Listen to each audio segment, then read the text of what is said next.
Hello, नमस्कार. घरच्या recipes मराठीमध्ये तुमच्या सगळ्यांचं खूप खूप मनापासून स्वागत आहे.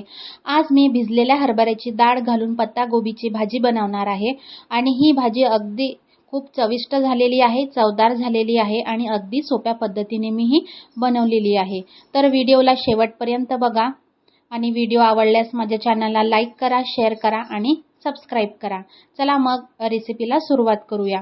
तर सगळ्यात आधी फोडणी देण्यासाठी मी तेल गरम केलेलं आहे. तेल गरम झाल्यावरती त्यामध्ये जिरं आणि मोहरी घालायची. जिरं मोहरी चांगल्या प्रकारे तडतडल्यावर त्यामध्ये मी ठेचलेला लसूण घातलेला आहे. नंतर 2 ते 3 हिरव्या मिरच्या बारीक चिरून घातल्या आणि लांब लांब आकारामध्ये कापलेला कांदा घातला आहे. कांदा हा छान तेलामध्ये परतून घ्यायचा. नंतर त्यावरती मी हळद घातली आणि लाल मिरची, वाढलेली लाल मिरची ही जाडसर कुटून घातलेली आहे आणि नंतर त्यावरती टोमॅटोचे काप घालायचे. हे सगळं व्यवस्थित परतून घ्यायचं. यामध्ये मी कोणत्याच प्रकारचा मसाला घातलेला नाहीये.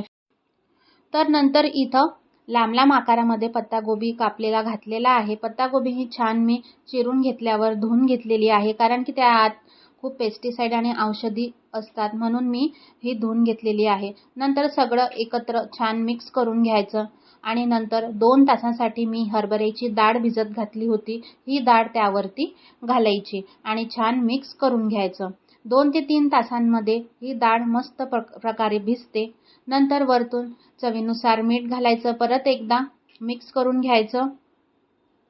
तर ही भाजी आपण टिफिनमध्ये देण्यासाठी सुद्धा बनवू शकतो. नंतर झाकण ठेवून एक वाफ काढून घ्यायची.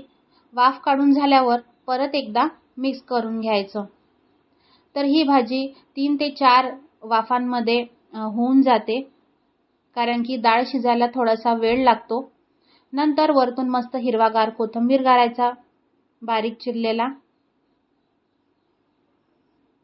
तर ही अशा पद्धतीची भाजी तुम्ही नक्की करून बघा. खूप छान लागते आणि चवीला पण खूप भारी लागते. तर अशा प्रकारे झटपट टिफिनसाठी ही भाजी तयार आहे.